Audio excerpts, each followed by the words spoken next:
Previous classes में हमने foreign currency risk देख लिया था। ऐसे में रिस्क को समझना बहुत ज़रूरी है कि रिस्क एक्चुअली है क्या, जिसमें वी कुड ऑब्जर्व कि या तो हम इम्पोर्टर हैं या फिर हम एक्सपोर्टर हैं।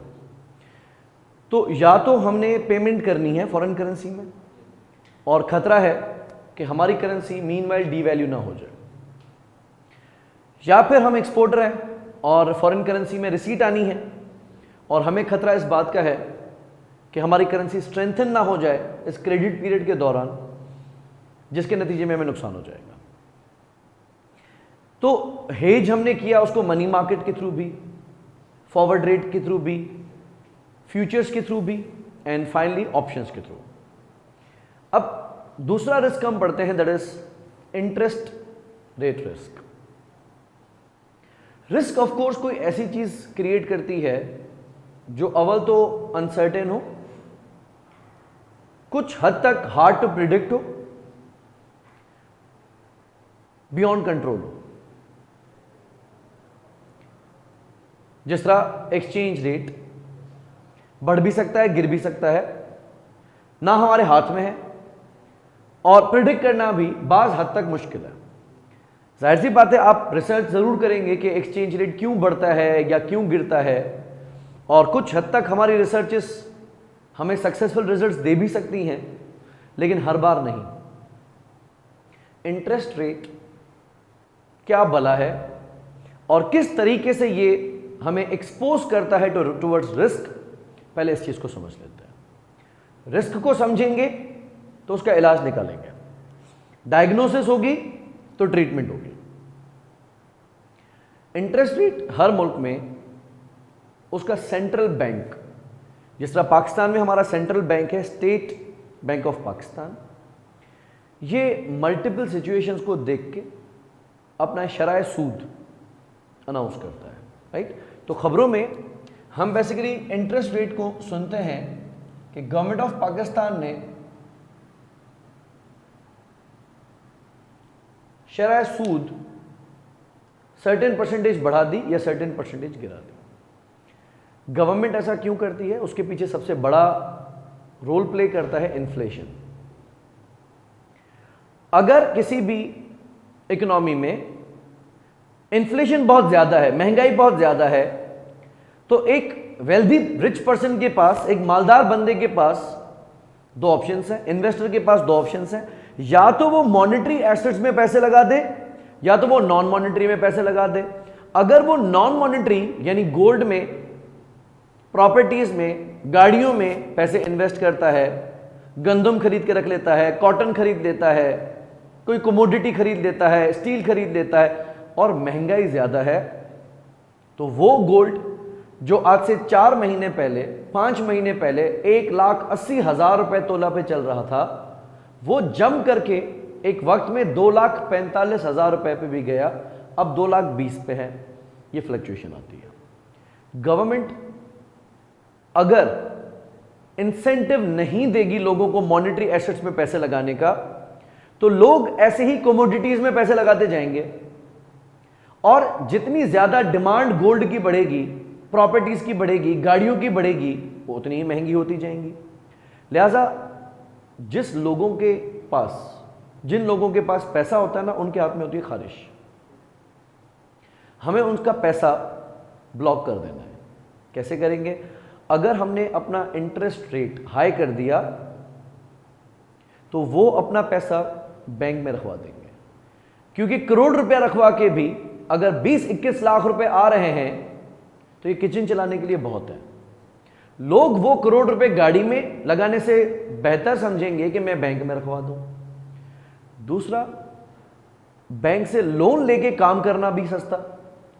मिसाल, अगर काइबोर इंटरबैंक रेट 10% होगा तो मैं बैंक से करोड़ रुपए लूंगा, उस पर 10 लाख रुपए का इंटरेस्ट दूंगा, और मुझे पता है कि मैं साल के अंदर इस करोड़ रुपए के ऊपर 20-25 लाख रुपए कमा सकता हूं, तो मैं बैंक से लोन लूंगा और चीजें महंगी करता रहूंगा। ऐसे केस में गवर्नमेंट जब इंटरेस्ट रेट हाई कर देती है तो पहला तो मैं बैंक से लोन लेने से कतराऊंगा, गाड़ी लेने से कतराऊंगा, क्योंकि मार्कअप बहुत ज्यादा है, राइट। और दूसरा कि मैं अगर पैसा ऑन भी करता हूं तो बेहतर समझूंगा कि उसको मॉनेटरी एसेट यानी बैंक में रखवा दूं, फिक्स करवा दूं, क्योंकि मुझे ठीक ठाक इंटरेस्ट आएगा। बहरहाल government on of her monetary policy में, एक होती है फिस्कल पॉलिसी, एक होती है मॉनेटरी पॉलिसी। मॉनेटरी पॉलिसी में शराय सूद की अनाउंसमेंट करती है और वैसे हर रोज ये इंटरेस्ट रेट्स अनाउंस होते हैं जो कि माइनर फ्लक्चुएशन के साथ होते हैं। लिहाजा पाकिस्तान में शराय सूद को कहा जाता है Karachi inter bank offered rate. ये यूरिबोर होता है, ये फाइबोर होता है फॉर फ्रैंकफर्ट, यूरोप के लिए यूरिबोर है। ये हर मुल्क के लिए अलग अलग होता है। किसी वक्त में ये लाइबोर होता था for London interbank offered rate, जिसका नाम चेंज करके फिर सोनिया कर दिया गया। बहरहाल ये बेसिकली इंटरेस्ट रेट क्या होता है, दिस इज बेंचमार्क। इसका नाम क्या है, कराची तो हमारा फाइनेंशियल हब है। IB से यहां पे मकसद है इंटर बैंक। जब एक बैंक दूसरे बैंक से लोन लेगा, जब कमर्शियल बैंक स्टेट बैंक से लोन लेगा, तो उनको जो इंटरेस्ट मिलेगा वो ये काइबोर मिलेगा। लेकिन अगर कोई कस्टमर बैंक से लोन लेता है या बैंक में पैसे जमा करवाता है तो उसको काइबोर नहीं मिलेगा। काइबोर एक बैंक वर्सेस दूसरा बैंक है जिसकी क्रेडिट रेटिंग बहुत अच्छी है, यानी डिफॉल्ट करने की गुंजाइश मौजूद नहीं है। लेकिन अगर बैंक मुझे पैसा देगी तो डिफॉल्ट करने की गुंजाइश मौजूद है। फिर ऐसे केस में अगर बैंक को मैंने गोल्ड रखवा दिया, प्रॉपर्टी के कागजात रखवा दिए, तो बैंक को एक सेफ्टी मिल जाएगी। लेकिन अगर मैं कोई चार्ज गिरवी नहीं करवा रहा तो बैंक रिस्क पे है। खैर, एक काइबोर होगा जो एक बैंक दूसरे बैंक के साथ ट्रेड करने में यूज करेगा। 1% इंटरेस्ट को बराबर कहा जाता है 100 बेसिस पॉइंट्स के।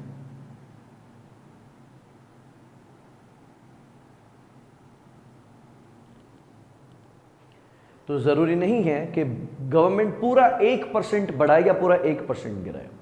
लिहाजा जब हम बैंक से लोन लेंगे तो बैंक हमें लोन देगी काइबोर प्लस में।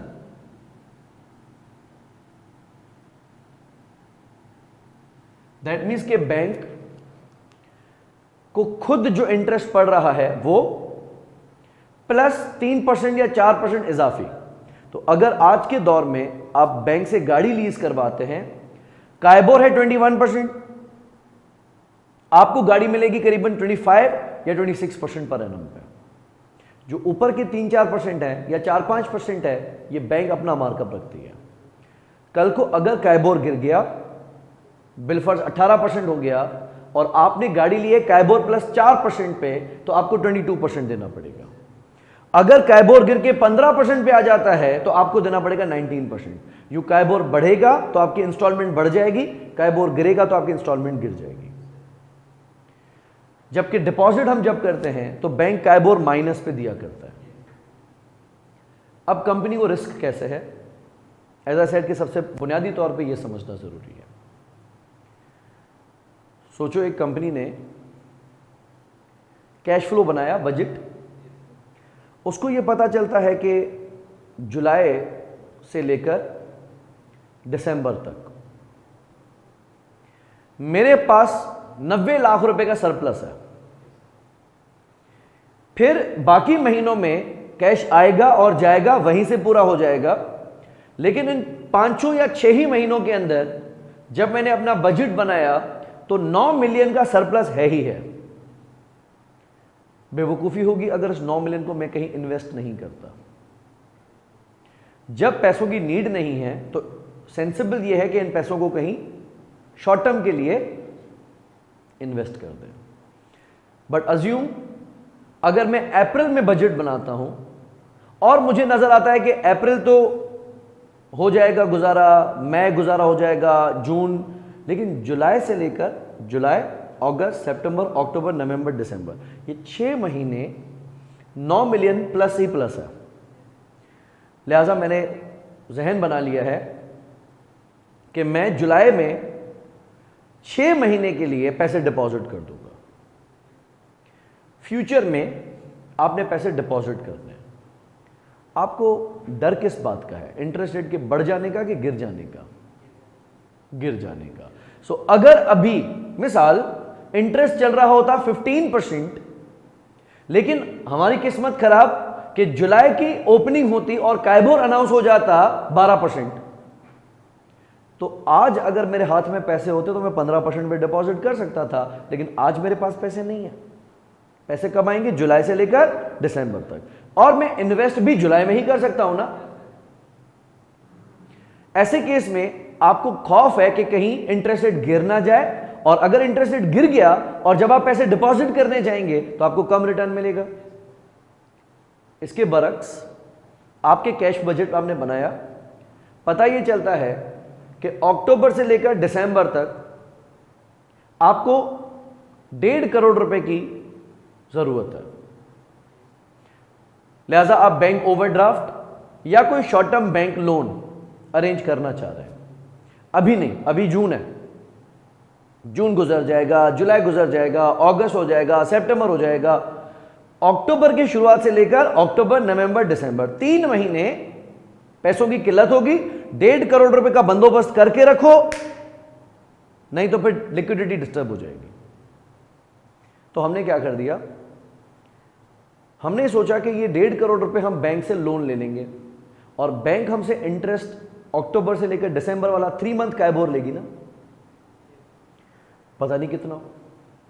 अभी तो मान लेते हैं 15% है, लेकिन अगेन हमारी किस्मत खराब कि अक्टूबर की शुरुआत में अगर ये काइबोर 18% या 19% हो गया तो मुझे जो 3 महीने का इंटरेस्ट पड़ेगा वो बढ़ा हुआ पड़ेगा। रिस्क ये है कि अगर आपने फ्यूचर में लोन लेना है तो इंटरेस्ट बढ़ ना जाए, फ्यूचर में डिपॉजिट करना है तो इंटरेस्ट गिर ना जाए। ये ना अज्यूम करना कि मेरे पास ऑलरेडी लोन है। कर सकते हैं अज्यूम, देखो अगर मैंने बैंक से पहले ही 5 करोड़ रुपए का लोन लिया हुआ है तो डिपेंड करता है कि वो इंटरेस्ट आपने फिक्स पे लिया हुआ है लोन या फ्लोटिंग पे, दोनों ऑप्शंस होते हैं। अगर मैंने फिक्स पे लिया हुआ है, मिसाल 14% फिक्स्ड है, तो 5 करोड़ रुपए के ऊपर 14% इंटरेस्ट मैंने बैंक को देना ही देना है, काइबोर भले बढ़ जाए या गिर जाए। लेकिन अगर काइबोर गिर गया तो आपकी सेहत पे कोई फर्क पड़ेगा? डायरेक्टली तो नहीं, क्योंकि आपने तो 14% पे फिक्स करवाया हुआ है। लेकिन अगर काइबोर आ गया 11% पे, दुख तो होगा ना। सोचेंगे यार काश फिक्स ना करवाते, आज मेरा कॉम्पिटिटर 11% पे लोन ले सक रहा है और मैं 14% पे लोन ले रहा हूं, राइट? दुख तो होगा। इसी तरीके से अगर डिपॉजिट है, आपने बैंक में पैसे रखवा दिए हैं, वो भी फिक्स पे हैं, बैंक आपको 12% फिक्स दे रहा है, तो अगर काइबोर बढ़ भी जाए या गिर भी जाए, वैसे तो आपकी सेहत पे कोई फर्क नहीं है, लेकिन अगर काइबोर बढ़ गया तो आपको कहीं दुख तो होगा कि मैं 12% कमा रहा हूं और काइबोर 15% चल रहा है। अब ये रिस्क समझ लेते हैं। पहला, अगर आपको बोरो करना है फिक्स रेट पे, जैसा कि मैंने कहा, मैंने कैश फ्लो फोरकास्ट बनाया, बजट बनाया, और उससे मुझे मालूम ये होता है कि अक्टूबर से लेकर दिसंबर तक मुझे पैसों की जरूरत पड़ेगी, तो I will have to borrow. अगर मैं बोरो कर चुका हूं फिक्स रेट पे, तो दैट मीन्स कि मुझे तो वो 14% देना ही देना है। खौफ इस बात का है कि अगर वेरिएबल इंटरेस्ट डिक्लाइन हो गया तो मैं इस डिक्लाइन का फायदा नहीं ले सकूंगा। सोचो, अगर आपके ऊपर पहले से ही 5 करोड़ रुपए का कर्जा है, जिसकी पेमेंट आप क्वार्टरली करते हो, मार्च में, जून में, सितंबर में और दिसंबर में, आपको ऐसा लग रहा है कि सितंबर से लेकर दिसंबर, यानी अक्टूबर से लेकर दिसंबर तक वाला काइबोर है वो नीचे आ जाएगा, लेकिन नीचे आने से आपको फायदा नहीं हो सकता। आप इसको भी हेज करवाना चाहें तो करवा सकते हैं। ठीक है, कि आपको अगर लग रहा है कि ये काइबोर नीचे आने वाला है, आप फिक्स को फ्लोटिंग पे चेंज करना चाहें आप कर सकते हैं, मुनासिब। अगर आपने फिक्स रेट पे बोरो किया तो आपको डर किस बात का होगा कि वेरिएबल गिर ना जाए, और अगर आपने वेरिएबल पे बोरो किया तो आपको डर है कि वेरिएबल बढ़ ना जाए। तो आप चाहेंगे कि अगर आपको लगता है कि वेरिएबल बढ़ने वाला है, फिक्स करवा दें। अब अगर एक मुआहदा बैंक के साथ हो गया है ना, तो वो मुआहदा बार बार चेंज नहीं हो सकता। अगर आपने बैंक से काइबोर प्लस 2% पे लोन ले लिया और आपको लगता है कि अक्टूबर से दिसंबर वाला काइबोर नीचे आएगा, तो आप बैंक के साथ मुआहदे की तरमीम नहीं कर सकते। कोई और जुगाड़ बना लो, किसी और से बात कर लो कि वेरिएबल को फिक्स कर दे या फिक्स को वेरिएबल कर ले, लेकिन बैंक के साथ बहस नहीं कर सकते।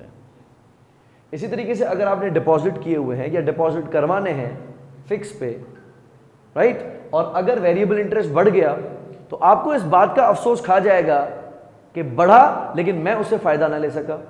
और अगर आपने वेरिएबल पे करवाया तो खुला खुला रिस्क है, अगर वेरिएबल गिर गया तो आपका रिटर्न भी गिर जाएगा। तो दो चीजें इसमें हमने देखी, या तो आपने फ्यूचर में लोन लेना है या डिपॉजिट करना है, या तो बेशक लोन मेरे ऊपर अभी भी है या डिपॉजिट मेरा अभी भी है, लेकिन आइंदे आने वाले 3-6 महीने का जो इंटरेस्ट है वो बढ़ने या गिरने का आपको खतरा है। हेज किस तरीके से कर सकते हैं, नाम जाने पहचाने होंगे क्योंकि हम करेंसी पहले पढ़ चुके हैं। एक तरीका है फॉरवर्ड रेट एग्रीमेंट्स, जैसा करेंसी में होते हैं उसी तरीके से इंटरेस्ट में है। बैंक आपको दो इंटरेस्ट रेट्स देगी, एक स्पॉट और एक फॉरवर्ड।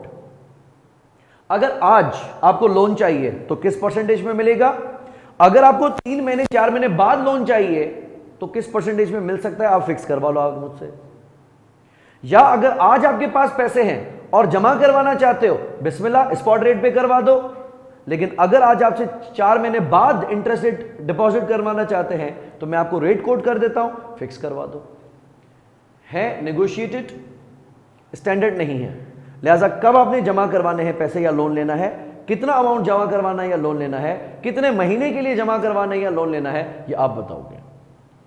लेकिन है क्या, बाइंडिंग एग्रीमेंट। सोचो तरीका कैसे काम करेगा। मुझे जरूरत पड़ती है 70 लाख रुपए की, मैं खड़ा हूं जून में, जरूरत पड़ी है अक्टूबर के अंदर, पता जून में है, पता जून में है कि मुझे अक्टूबर नवंबर दिसंबर में 70 लाख रुपए की जरूरत है। कोई मसला नहीं है, सब्र कर लो, अक्टूबर में जाके लोन ले लेना। लेकिन आप बोलते सर आपके लिए कहना आसान है, लेकिन अगर उस वक्त काइबोर हाई हुआ तो मेरी बोरिंग कॉस्ट बढ़ जाएगी। बैंक से पूछता हूं, बैंक कहता है कि बेटा अगर आज लोन चाहिए तो 16% पे मिसाल, और अगर आपको अक्टूबर में लोन चाहिए तो 17% के हिसाब से देंगे। आपने बैंक को कहा मेरा 17% फिक्स कर दो, बैंक ने पूछा अमाउंट, आपने कहा 70 लाख रुपए नोशनल, 70 लाख 17% के हिसाब से फिक्स हो गए 3 महीने के लिए, ठीक है। जैसे ही अक्टूबर आता है, ये बात समझना, जैसे ही अक्टूबर आता है तो अक्टूबर में जाके आप काइबोर चेक करोगे, दिसंबर में नहीं, अक्टूबर में, the start of the period KIBOR check किया, 19% खुला। 3 महीने का काइबोर 19% है। आपने फिक्स कितने में करवाया है, 17% पे। जीते के हारे, जीते, क्योंकि डिपॉजिट करवाना है, सॉरी बोरो करना है, तो आपने फिक्स करवा लिया 17% के हिसाब से, काइबोर है 19%, 2% बैंक आपको देगी, ठीक है। अब कैसे होगा, 70 लाख पे 17% मल्टीप्लाई बाय 3/12,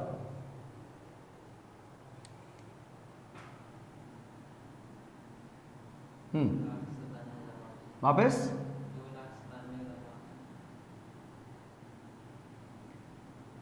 ये आपने एफआरए के हिसाब से फिक्स करवाए हुए हैं,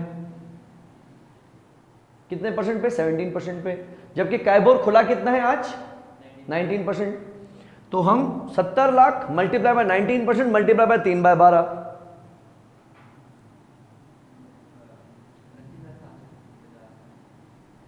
वापस बोले, बस 70 लाख पे कम है ये, ऐसे नहीं होगा। देखें 7 मिलियन, पहला वाला सही था, ये सही था, वापस बोलो,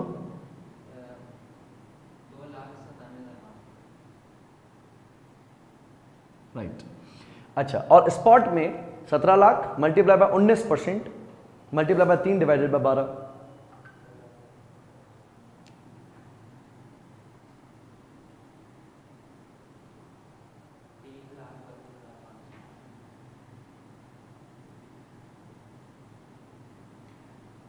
तो अच्छा हुआ आपने एफआरए ले लिया। बैंक आपको ऊपर से कितने पैसे देगी? 35,000 पूरे। अब ये एक और इंपॉर्टेंट एरिया है, केस को मैं दोहराता हूं। मैं जून में खड़ा हूं, कैश बजट बनाया, पता चला कि अक्टूबर नवंबर दिसंबर में 70 लाख रुपए की शॉर्टेज है। तो आपने आज ही सोच लिया कि हम अक्टूबर में जाके 70 लाख रुपए का कर्जा लेंगे, कहीं से भी लेंगे, वो मेरी मर्जी है।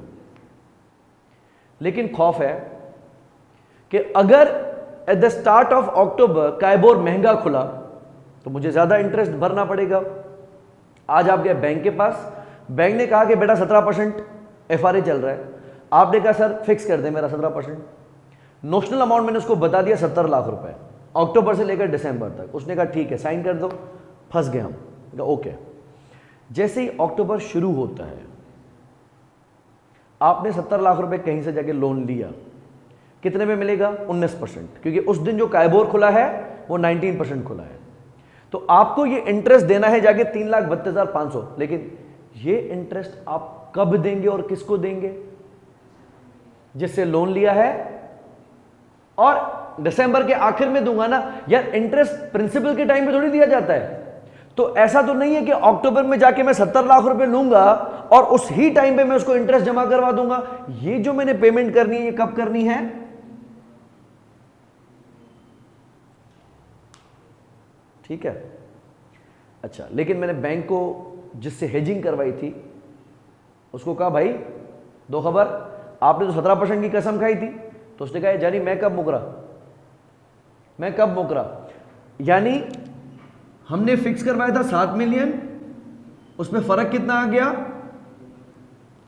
1917 और मल्टीप्लाई बाय 3 डिवाइडेड बाय 12।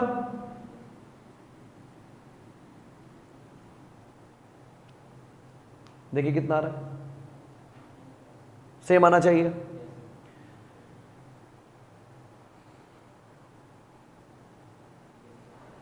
अब वापस में आ रहा हूं, ये बात समझने वाली है।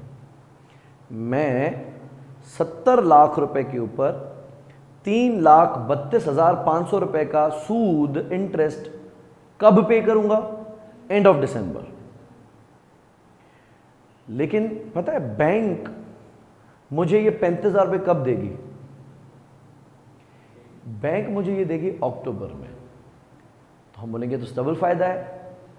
ये डबल फायदा आपको नहीं हो पाएगा, ये ध्यान से। बैंक आपको 35,000 रुपए नहीं देगी, बैंक आपको पे करेगी प्रेजेंट वैल्यू।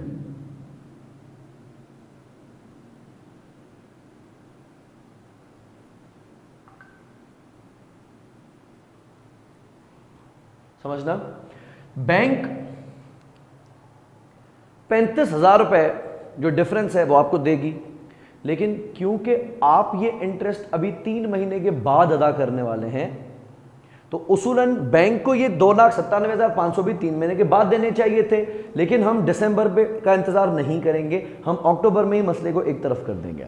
तो 35,000 रुपए को ओपन मार्केट रेट क्या है? 19% है ना, 19% पूरे साल का है। 3 महीने का कितना होगा?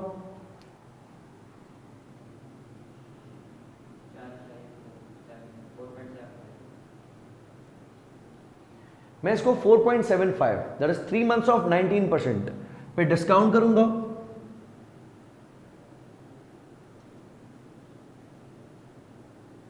बोले 33,413।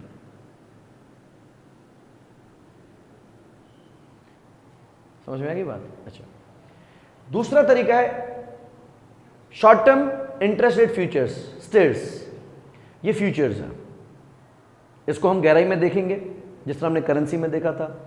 फर्क क्या है कि जो फॉरवर्ड्स हैं वो नेगोशिएटेड ओवर द काउंटर है, जबकि इंटरेस्ट रेट फ्यूचर्स स्टैंडर्डाइज्ड है।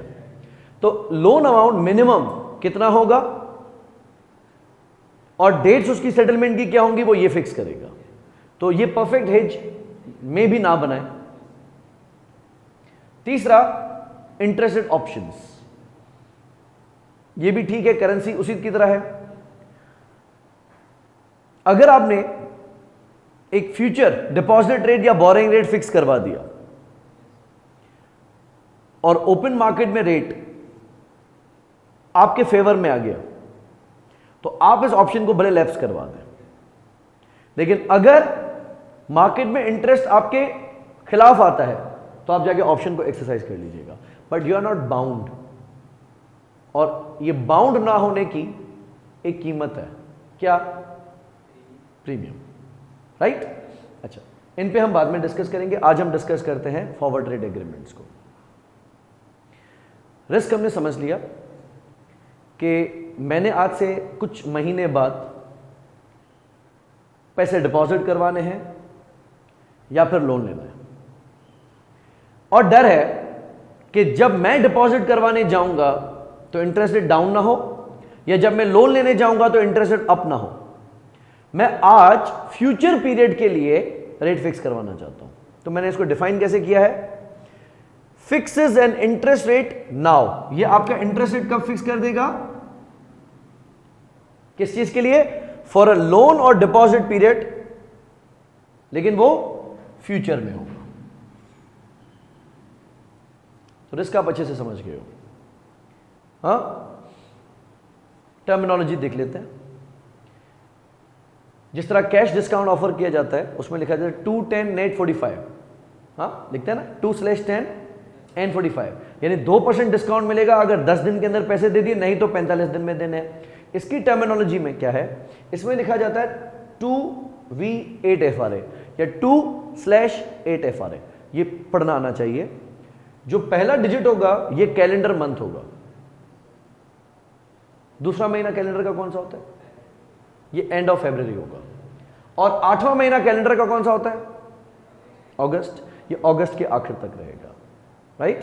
दैट मीन्स कि अगर मैं जनवरी में कैश फ्लो फोरकास्ट बनाता हूं या कैश बजट बनाता हूं और मेरे इल्म में यह बात आती है कि मुझे फरवरी के आखिर यानी मार्च की शुरुआत से लेकर अगस्त तक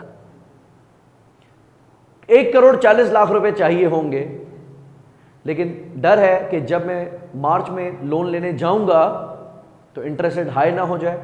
तो अगर आपने 2V8 FRA ले लिया तो ये फरवरी के आखिर यानी मार्च की शुरुआत से लेकर अगस्त के आखिर तक का इंटरेस्ट रेट आपको फिक्स कर देगा। अगर मैं लिखूं 3V9 FRA, मतलब मार्च के एंड यानी अप्रैल की शुरुआत से लेकर सितंबर तक किया, ये 6 महीने का फिक्स हो गया। समझ में आ गया? ये है 2V8 FRA। ये फिक्स क्या करेगा? This will fix interest period starting from end of till the end of. Easy? अच्छा, बाइंग एंड सेलिंग होती है FRA की, ठीक उसी तरीके से जिस तरह इंटरेस्ट रेट्स की करेंसी की होती है। वो ये देखना होता है कि आपको करेंसी बाय करनी है या सेल करनी है। ठीक उसी तरीके से अगर आपको फ्यूचर में लोन चाहिए तो आज आप FRA क्या करोगे, और अगर आपको फ्यूचर में डिपॉजिट करना है, इजी। खैर इसमें फंसने की जरूरत नहीं है, कोई बड़ी बात नहीं है। यहां पे ये सिर्फ टर्म है। एग्जाम्पल देख लेते हैं। मैंने हवाई एग्जाम्पल आपको समझाई, ये वैसी एग्जाम्पल है। एक कंपनी है ग्रीन लाइट कंपनी, ठीक है। उसने फोरकास्ट किया है कितने पैसों की जरूरत पड़ेगी? 4,500,000। उसको 45 लाख रुपए चाहिए होंगे। कब से? At the start of August up to end of November. अगस्त कौन सा महीना होता है? 8वां। नवंबर कौन सा महीना होता है? राइट। तो this would be 8V11। The end of August till the end of नवंबर। महीने कितने बनते हैं? सितंबर, अक्टूबर, नवंबर, 3 महीने। But is worried about likely increase in, ठीक है। तो इसको पैसे बोरो करने हैं अगस्त में, आज नहीं सितंबर में, आज नहीं सितंबर में। लेकिन डर इस बात का है कि जो सितंबर का कायबोर खुलेगा, ये कायबोर मैंने आपको एक दिन एक्सपीरियंस करवाए थे कि आप गूगल पे जाएं, कायबोर लिखें, पहली पहली लिंक आएगी स्टेट बैंक ऑफ पाकिस्तान की, क्लिक करेंगे तो आज 26 जून है, तो 26 जून को क्लिक करेंगे तो आपको 1 डे का बोर्ड, 7 डे का बोर्ड, 30 डे का बोर्ड, 90 डे का बोर्ड, सारी आपके पास एक PDF फाइल आ जाएगी। ये रेट्स है ना उसी दिन पे खुलते हैं, और लोन पे जो रेट एप्लीकेबल होगा वो उसी दिन वाला होगा, दिसंबर के आखिर वाला, नवंबर के आखिर वाला एप्लीकेबल नहीं होगा। तो जो मैं 1 सितंबर पे काइबोर चेक करूंगा वो सितंबर से लेकर नवंबर जो 3 मंथ काइबोर होगा वही मेरे ऊपर अप्लाई होगा। सही, मुझे नवंबर के आखिर तक का इंतजार करने की जरूरत नहीं है। गुड हो गया। अच्छा, बैंक से मैंने पूछा तो वो 9v11 FRA दे रहा है, 2 रेट्स हैं, एक 14.5 है, एक 15.8 है। कॉमन सेंस की बात है, जब आपको बोरो करना है तो आप महंगा रेट लगाओगे, अगर आपको डिपॉजिट करना है तो आप सस्ता रेट लगाओगे। तो हमारे लिए जो रेट एप्लीकेबल होगा वो 15.8 का होगा। अच्छा, हम कहते हैं कि अगर 3 महीने के लिए हम फॉरवर्ड हेज कर लेते हैं तो मुझे कितना अमाउंट मिलेगा बैंक की जानिब से, या कितना अमाउंट बैंक को देना पड़ेगा। अगर काइबोर खुलता है 16.5, अच्छा ये 16.5% काइबोर मुझे कब पता चलेगा, कौन सा टाइम? नहीं, ये मुझे सितंबर में पता चलेगा। ध्यान से, हाँ, नवंबर के आखिर तक का इंतजार करने की जरूरत नहीं है। तो जब आप सितंबर में ये 45 लाख रुपए का लोन लेंगे तो उस दिन जो 3 महीने का काइबोर होगा ना वो आपके ऊपर लागू हो जाएगा, नवंबर के आखिर वाला आपके ऊपर लागू नहीं होगा। ओके, चले केस ए।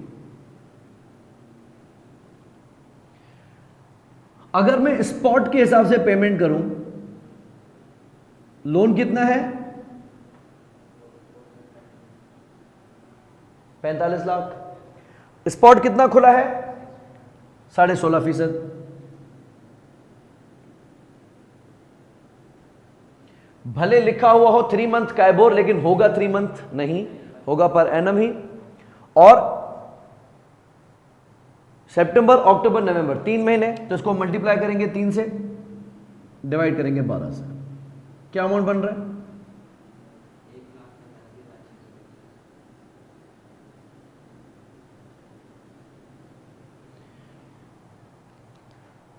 ये वो अमाउंट है जो आप उस बैंक को पे करेंगे जहां से आप कर्जा ले रहे हैं। और कब पे करेंगे? And of November, right. जब लोन लेते हैं उस टाइम इंटरेस्ट नहीं देते, अक्रू होता है ना, तो ये मैंने जब देना है। लेकिन मुझे सितंबर के पहले दिन पता चल जाएगा कि जो मैंने 45 लाख रुपए का कर्जा लिया हुआ है उस पर 1,85,625 का इंटरेस्ट बनेगा, ये फिक्स है, अब मुझे पता चल गया। लेकिन अच्छा हुआ कि मैंने FRA लिया हुआ था। FRA ने मुझे ये 45 लाख रुपए जो नोशनल अमाउंट है ये कितने में फिक्स किया था? 15.8% के हिसाब से,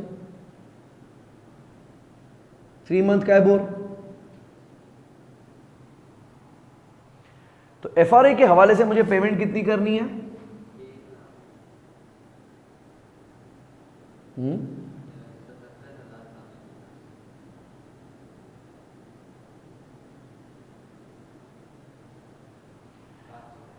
$50, 50।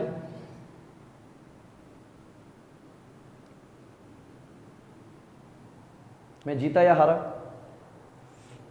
क्योंकि जिस बात का मुझे खौफ था वो हुआ, लेकिन हेजिंग ने उस खौफ का फायदा दिलवा दिया। वैसे अगर डायरेक्टली भी निकालना चाहें तो 0.7% का डिफरेंस है। डायरेक्टली अगर 45 लाख पे 0.7 मल्टीप्लाई बाय 3/12 किया जाए तो भी यही आंसर आएगा। कितना जवाब आ रहा है डिफरेंस?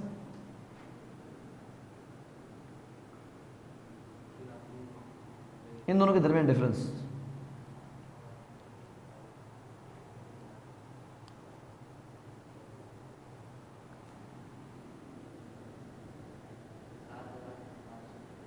$7,000। अब ये काम की बात, मैंने भी इंटरेस्ट नवंबर में देना है, तो उसूलन जो बैंक को मुझे 7,875 देने चाहिए वो भी नवंबर के आखिर में देने चाहिए, लेकिन ऐसा नहीं होगा। ये सेटलमेंट सितंबर की शुरुआत में ही हो जाएगी। तो बैंक मुझे इसका प्रेजेंट वैल्यू पे करेगी। इंटरेस्ट रेट ओपन मार्केट में कितना है? 16.5%। 16.5% अगर पूरे साल का है तो 3/12 कितना होगा? 4.125। तो इसको मैंने डिवाइड कर दिया 1.04125, कितनी आ गई प्रेजेंट वैल्यू?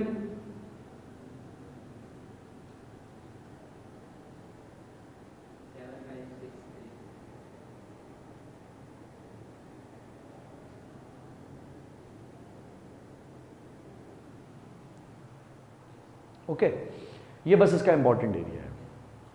दूसरा साइड, अगर इंटरेस्ट रेट 14% हो जाता है, आपने खौफ के मारे फिक्स करवा दिया 15.8 पे, लेकिन काइबोर तो उल्टा 14% पे आ गया, जीते के हारे? अब हारे, लेकिन एक जगह से आपको फायदा होगा और एक जगह पे आपको पे करने पड़ जाएंगे। दूसरे केस में स्पॉट 45 लाख का 14% 3 महीने का, जो कि मैंने उस बैंक को पे करने हैं बाय द एंड ऑफ नवंबर, जिससे मैंने लोन लिया है कितना? 1,57,500। लेकिन क्योंकि मैंने फिक्स करवा लिया था FRA में, जो कि ऊपर भी हमने कैलकुलेट किया था 1,77,750, तो जो डिफरेंस है ये आपने उस हेजिंग FRA वाली बैंक को देना है। डिफरेंस कितना है?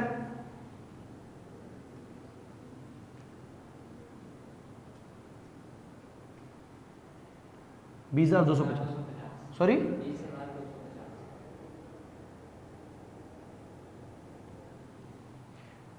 वैसे मैं जिस बैंक से कर्जा ले रहा हूं उसको इंटरेस्ट कब दूंगा? नवंबर में। तो उसूलन मैंने इस बैंक को भी नवंबर में देना चाहिए, लेकिन हमने सेटलमेंट सितंबर में कर लेनी है, तो हम क्या कर लेंगे? जो प्रेजेंट वैल्यू है उस पर सेटलमेंट कर लेंगे। मार्केट सॉरी इंटरेस्ट कितना है? 14%। 14% 3 महीने का कितना बनेगा? 3.5। इसको हम डिवाइड कर लेंगे 1.035 से, 19,500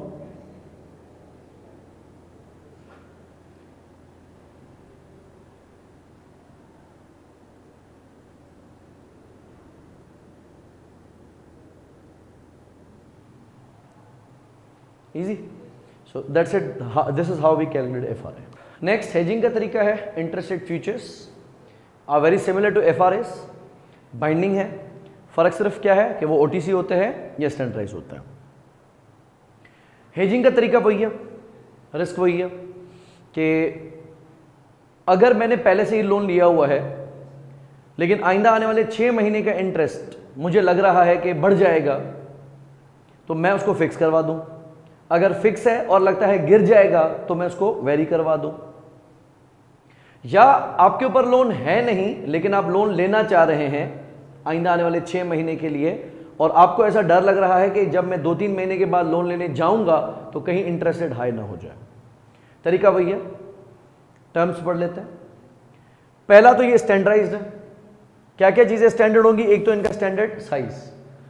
अब अगर एक स्टैंडर्ड साइज मिलियन रुपीस का है, यानी आप कम से कम 10 लाख रुपए डिपॉजिट या लोन की बात कर सकते हैं। ऐसे केस में अगर मुझे कर्जा चाहिए 45 लाख रुपए का, तो मैं कितने कॉन्ट्रैक्ट्स बाय करूंगा? देखा जाए तो 4.5 बनेंगे, लेकिन 4.5 का ऑप्शन आपके पास नहीं है। या तो आप 4 बाय करेंगे या तो आप 5 बाय करेंगे, राइट? तो जो 5 लाख रुपए का डिफरेंस है उस पर आप बिला वजह हेजिंग कर रहे होंगे, जिसके ऊपर आपको खौफ भी नहीं है। दूसरा, इनकी जो सेटलमेंट डेट्स हैं वो भी स्टैंडर्ड होंगी। तो यूजुअली वही मार्च, जून, सितंबर एंड दिसंबर का सीन बनेगा। तो प्रॉब्लम वही है कि अगर मेरा लोन पीरियड उसके साथ मैच नहीं कर रहा तो मुझे क्लोज आउट करना पड़ेगा। इसमें जो सबसे इंपॉर्टेंट एरिया है वो ये है कि बाय करना है या सेल करना है। ये मुझे आप खुद आप बताओगे। उसके लिए मैं आपको एक तरकीब दे देता हूं कि फ्यूचर्स को वैल्यू किस तरीके से किया जाता है। किसी भी फ्यूचर की मार्केट वैल्यू कैलकुलेट की जाती है एज 100 माइनस इंटरेस्ट रेट।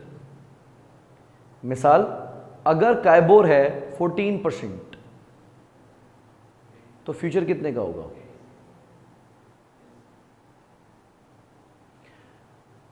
खौफ है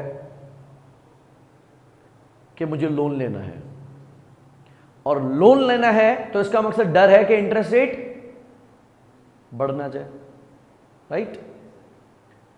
बढ़ गया, खौफ था ना, बढ़ गया, 14% से 17% पे आ गया।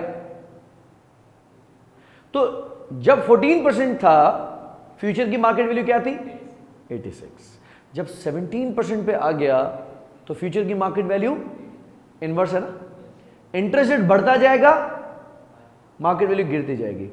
अक्लमंदी क्या है कि मैं 86 पे बाय करूं और 83 पे जाके सेल करूं, फायदा होगा नुकसान होगा? सोचो। अगर 14% का इंटरेस्ट रेट है तो फ्यूचर होगा 86 का, 86 का। अगर मैं ये कहता हूं कि 86 पे बाय कर लो और इंटरेस्ट रेट बढ़ जाता है, जिसका कि खतरा था, और बढ़ जाता है, इंटरेस्ट रेट जैसे ही बढ़ेगा तो फ्यूचर आ जाएगा 83 पे और वहां पे जाके आप सेल कर देते हो, तो 3 रुपए का नुकसान होगा। इंटरेस्ट रेट बढ़ने पे भी नुकसान हुआ और फ्यूचर्स पे भी नुकसान हुआ। ये कहां की अक्लमंदी थी? तो क्या करना चाहिए? ओके, समझ गए बात? खुद ही बताया आपने मुझे। अगर आपको फ्यूचर में बोरो करना है तो आपने फ्यूचर्स को, मेरी एग्जाम्पल के मुताबिक 86 पे आप इसको क्या कर दें, और 86 का कब होगा? जब काइबोर 14% का होगा, क्योंकि वैल्यूएशन आ गई ना। अब अगर इंटरेस्ट रेट वाकई में बढ़ जाता है तो जो ओरिजिनल लोन है जो आप लेंगे उस पर तो आपको नुकसान होगा 3% का, लेकिन इसको आप बाद में जाके क्या कर लेंगे, और अगर काइबोर 14 से 17% चला गया तो 100 माइनस 17 इज 83, वहां 83 पे जाके आप इसको बाय कर लेना।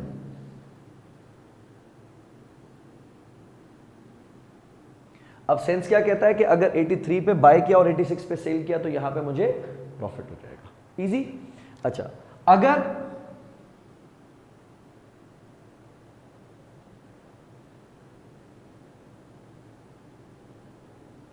सरप्लस फोरकास्टेड है, कैश बजट इंडिकेट कर रहा है कि 3 महीने के लिए या 4 महीने के लिए पैसा प्लस में आ जाएगा और हम उसको कहीं डिपॉजिट करना चाहते हैं, राइट? खौफ किस बात का है? इंटरेस्ट रेट के बढ़ जाने का कि गिर जाने का? अब आपको खतरा इंटरेस्ट रेट के गिर जाने का है। अगर काइबोर 14% है तो फ्यूचर्स कितने में बिक रहे होंगे? 14 का है, 86। अगर इंटरेस्ट रेट गिर जाता है, जिस बात का कि खौफ था, 11% पे आ जाता है तो 89 पे आ जाएगा, यानी उसकी वैल्यू बढ़ जाएगी। अक्लमंदी किस में है? पहले बाय करने में, बाद में सेल करने। तो ऐसे केस में हम सीधा आएंगे, दैट इज बाय टुडे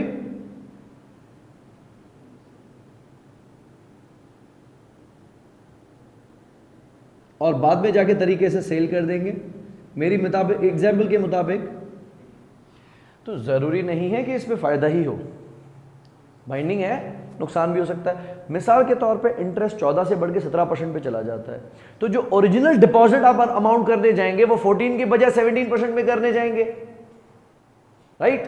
लेकिन आपको फायदा हो जाएगा, वहां पे नुकसान हो जाएगा यहां पे, क्योंकि आपने 86 पे बाय किया होगा और 83 पे सेल कर रहे होगे। एक पे फायदा, एक पे नुकसान, राइट? बाकी तरीका सेम है। Value of a tick,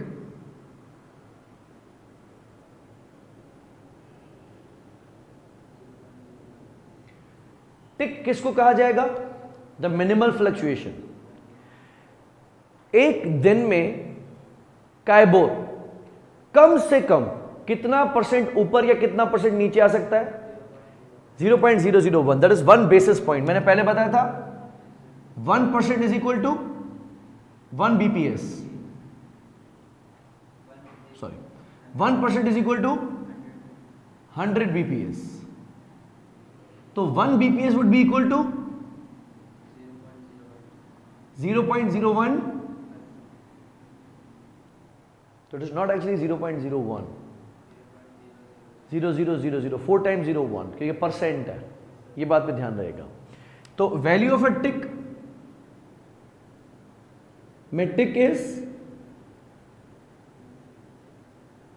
minimal fluctuation, that is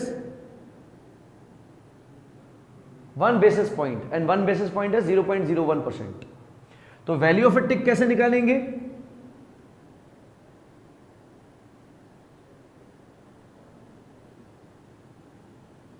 standard contract size let's say 12,50,000 का है, इसको मल्टीप्लाई कर देंगे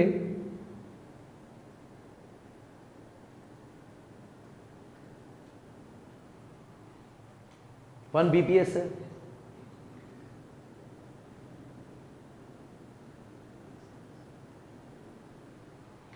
अच्छा उसके अलावा हम निकालते हैं number of ticks.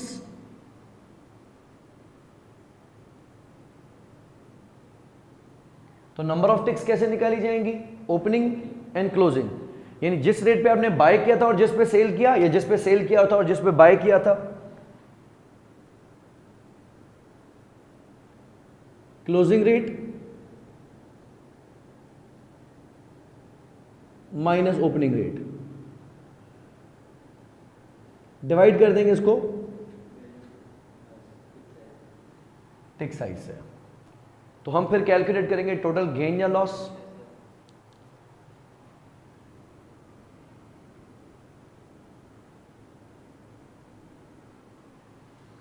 Number of contracts,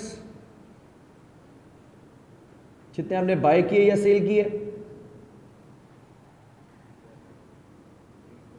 multiply किया नंबर ऑफ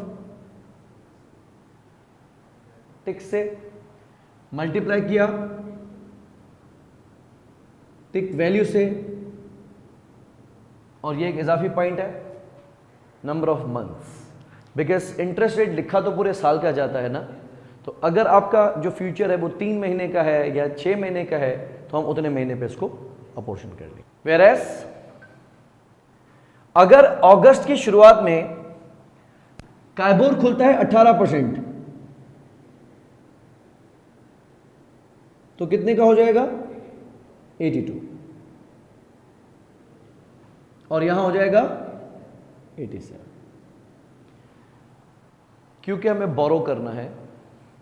यहां आपका जो शक है वो सही साबित होता है, 18% पे बढ़ जाता है।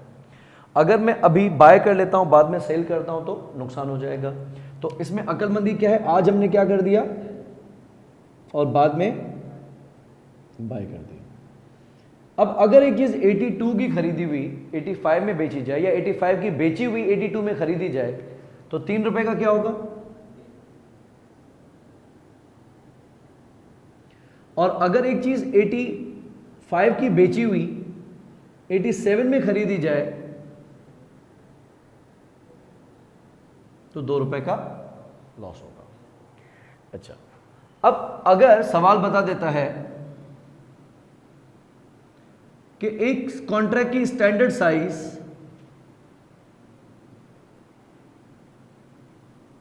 12,50,000 है, तो हमने कैलकुलेट करनी है नंबर ऑफ कॉन्ट्रैक्ट्स। इधर आ जाते हैं,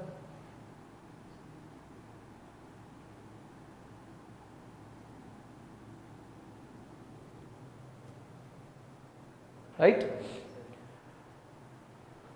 अमाउंट जो हमें टोटल चाहिए वो 1,25,00,000 रुपए का चाहिए, और एक कॉन्ट्रैक्ट की साइज 12,50,000 है। तो नंबर ऑफ कॉन्ट्रैक्ट कितने आ गए?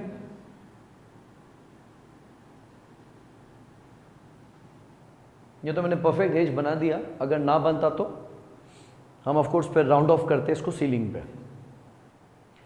अच्छा, now let's calculate the value of a टिक।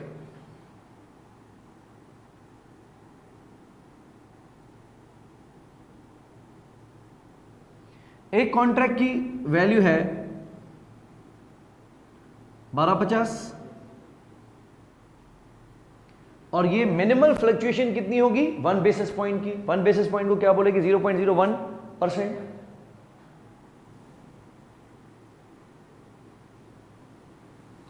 तो गलती से भी अगर आपने 0.01 कर दिया तो ये 1% हो जाएगा। हमें 1% नहीं चाहिए, 0.01% चाहिए। हाँ जी,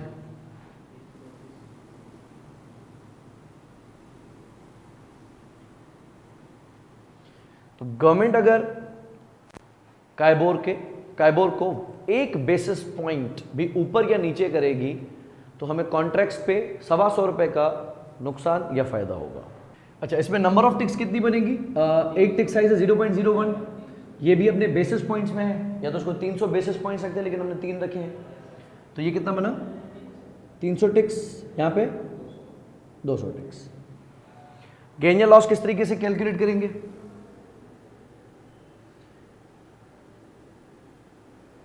क्योंकि यहां पे हमारी ट्रांजैक्शन फेवर में आ गया, गेन हुआ है, तो पहले हम रखेंगे number of contracts 10 contracts, number of ticks 300, value of tick 125, 5/12 कितना अमाउंट हो गया?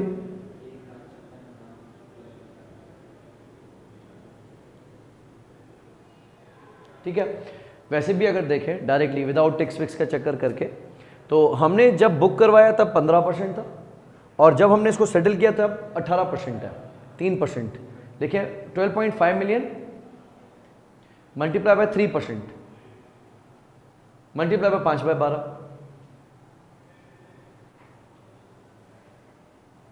तो आपका आंसर यही आएगा 1,56,250। अच्छा, और बी केस में हमें लॉस हुआ है क्योंकि ओरिजिनल ट्रांजैक्शन पे आपको फायदा है, काइबोर नीचे आ गया है, तो जब आप ये 1,25,00,000 रुपए का कर्जा लेने जाएंगे तो आपको सस्ते में मिलेगा। अच्छा, यहां पे कितना लॉस होगा? 10 कॉन्ट्रैक्ट्स 200 टिक्स, हर टिक की वैल्यू 125, 5/12।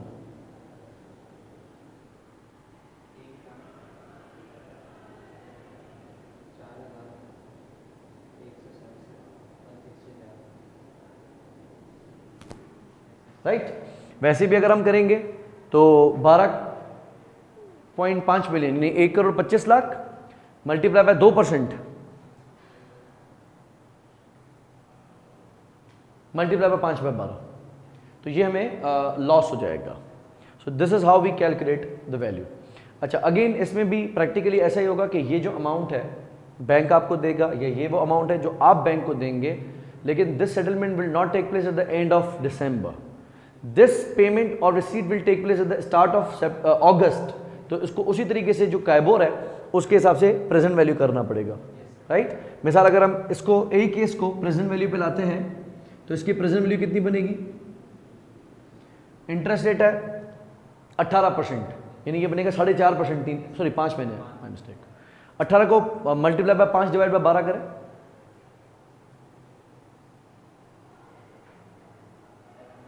7.5%। तो इसको हम डिस्काउंट करेंगे एट 7.5%, यानी 1 डिवाइडेड बाय 1.075। प्रेजेंट वैल्यू कितनी आ गई? 145, 1,45,000। So this is the amount that you are supposed to get from the bank। और यहां पे भी हम 13% के हिसाब से जो काइबोर है, 13% का 5 महीने का कितना बनेगा?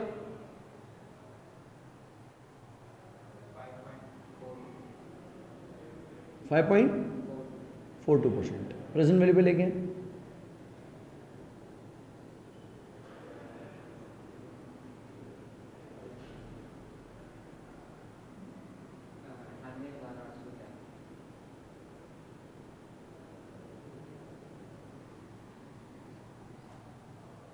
क्लियर है? बस दैट्स इट। सो एक हो गया हमारा FRS फॉरवर्ड ट्रेड एग्रीमेंट और दूसरा हो गया फ्यूचर्स।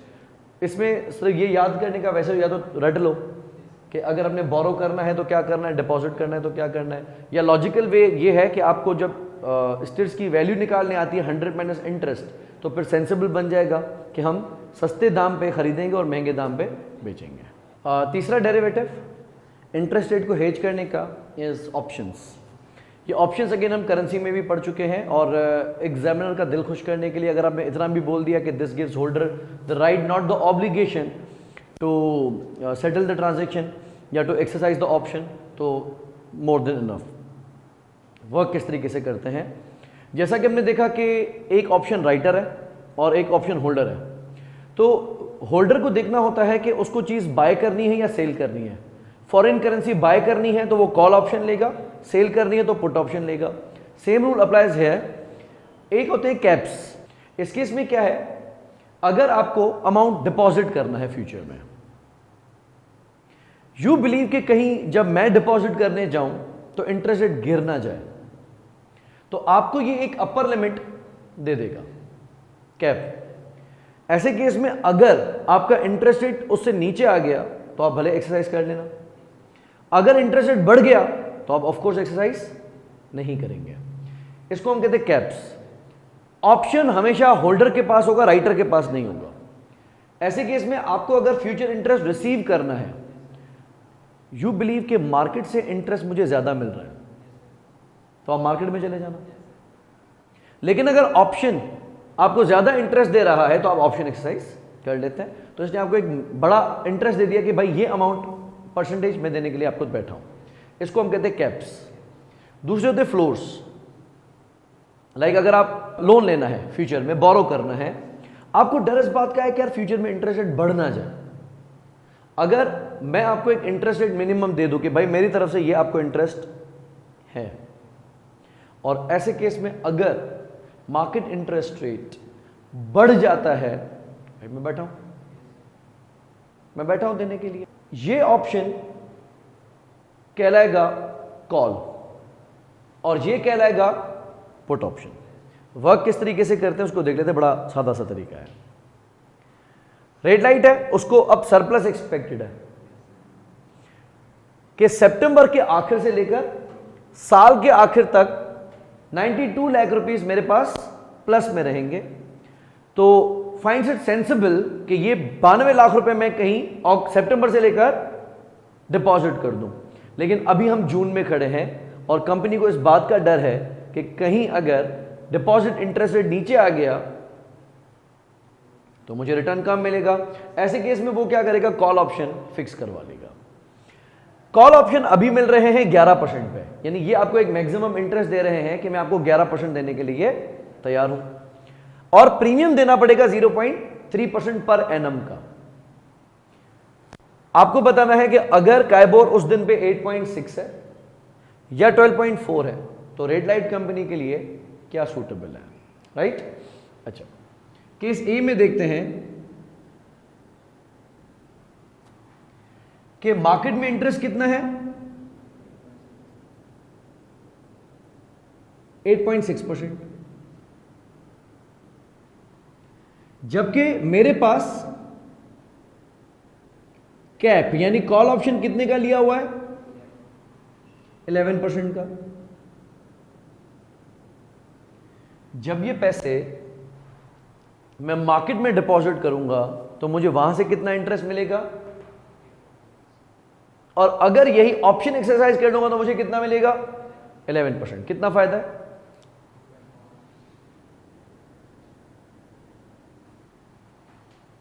माइनस करेंगे इसमें से प्रीमियम, 0 पॉइंट, तो हमें फायदा होगा 2.1 का। तो क्या मुझे ऑप्शन एक्सरसाइज करना चाहिए? यस। बी केस में काइबोर खुला है 12 जबकि मुझे ऑप्शन कितना दे रहा है, 11%।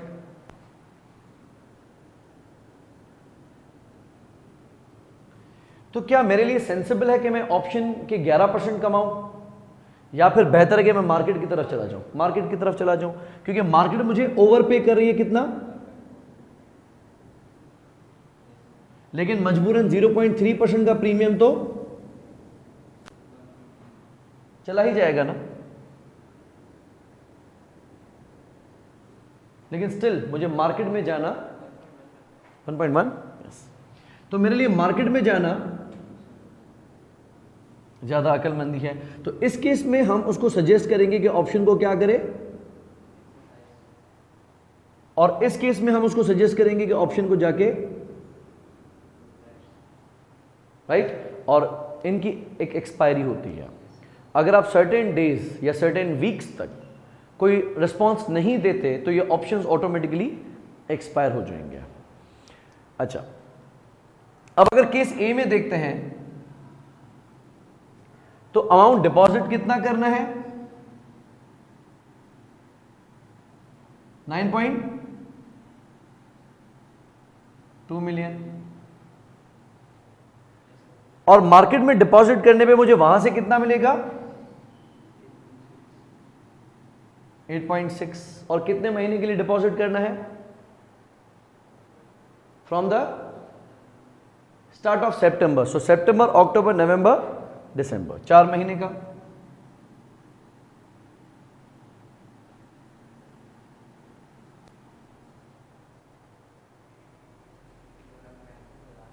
$2,05,500,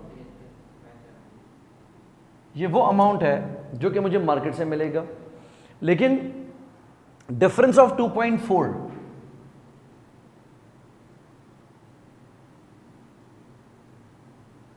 ये मुझे देगा राइटर। सो 9.2 मिलियन का 2.4%,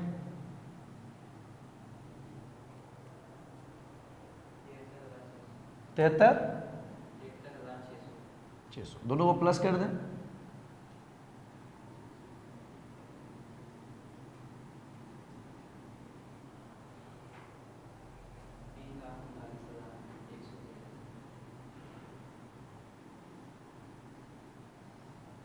ये मुझे टोटल अमाउंट मिलेगा, और माइनस कर देंगे इसमें से प्रीमियम जो आपने एडवांस में देना है,